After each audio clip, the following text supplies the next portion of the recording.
Welcome to day 2 of Venice. This one started off at the Venice train station where we decided we were going to take a day trip out to the city of Verona. Verona, as many of you must know, is the city used in the Shakespeare novel Romeo and Juliet. And Shakespeare did in fact get his inspiration from the city of Verona and some of the novels that were written prior to that.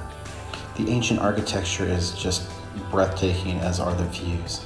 This is a view of the waterway that goes through the city of Verona. From the time of the Roman occupation all the way through the 1800s when Napoleon had conquered Verona, the stones show wear of wagon marks as they go on through over hundreds and hundreds and hundreds of years of mileage. This archway is actually not an architectural monument, but more a tombstone for an entire family. Statues line the city all the way through. As we got into the central town, we got to see a clock tower, and again, the minarets, or the battlements, I should say, on each of the areas are distinctly marked with kind of a fin shape on them. In the center of town, an amphitheater. This amphitheater is reminiscent of the Roman Colosseum built in Rome, but actually predates it, even though it's a little bit smaller and was primarily used for all the same things. While we were in Verona, we got a really interesting tour of the basement of a Benetton's store where they actually excavated an old Roman home that had been there.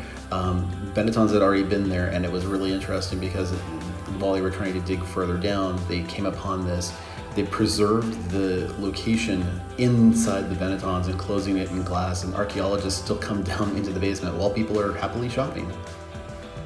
Here's another view of the archaeological site in the bottom basement of Benetton's. Really interesting. And then we came upon the entrance to one of the most famous apartment buildings in all of Verona. This is where the family of the Capulets lived, which were, in Shakespeare's novel, the family of Juliet.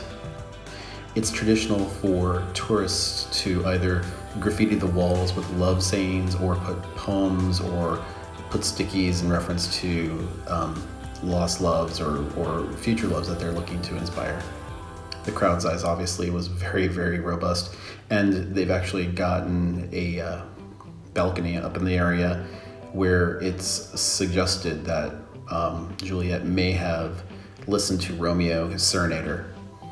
Just in the courtyard is a statue of what they believe Juliet may have looked like if she was in fact a real person, and that is it's lucky to apparently rub her breast area in order to get successful romance. I just like the way the statue was looking at the central area of, again, beautiful statues dot the area. You can see an archway that peers all the way through Verona here. And here we are in a central courtyard, which is where a number of the wealthy families and nobles were back in the day.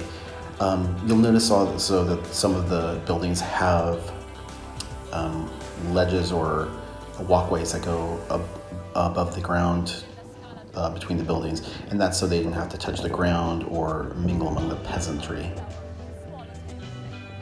This is the resting place of the once ruler of Verona, the Doge, and if you'll look up, you'll see his statue, and it's specifically meant that everyone has to look up to him.